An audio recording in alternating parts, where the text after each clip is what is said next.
Patty Brown was born on April 30th, 1882, in Douglas County, Missouri. He was the first of 8 children born to Reverend William and Martha Forrest Brown. When Patty was born, his father was 24 and his mother was 18. Patty's father was a Methodist minister and they farmed for a living.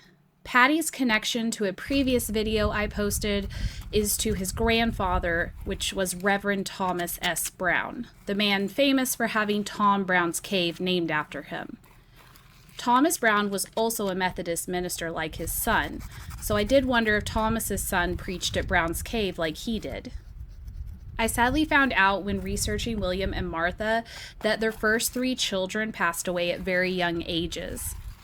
Patty was their first child they lost. He passed away on August 12, 1882, at the age of only 3 months. His family buried him in Yates Cemetery in Douglas County, Missouri. 8 months after burying Patty, the Browns had another son. I think it's pronounced Lackey or Lakey, I'm not really sure. 2 years after Lackey was born, they welcomed a daughter named Julia. The next year, in 1886, Lackey passed away at the age of 3, and then 3 years later, Julia passed away also at the age of 3. This left William and Martha with no living children. All 3 of them were gone. Within 4 years, Martha had given birth to 2 children and buried 3 of them. I cannot imagine. They buried Lackey and Julia in Yates Cemetery with Patty, but there's no photos of their headstones. I wasn't aware Patty had 2 siblings buried near him, so next time I'm at Yates, I plan on looking for their stones. Martha was pregnant at the time of her daughter Julia's death, and she would have another daughter named Carrie. Carrie and her 4 siblings born after her would all live into adulthood.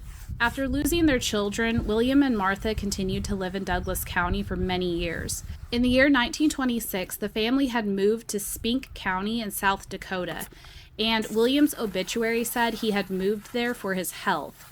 This made me think he may have had tuberculosis. Back in the day, patients who had TB were advised to move to climates with dry air, since humidity and moisture helped TB to thrive. William and Martha were in their 70s, and they had moved in with their son, Otto Brown, and his family. William passed away in 1935 at the age of 78, and Martha passed away in 1941, also at the age of 78. They are both buried in Frankfort Cemetery in Spink County, South Dakota.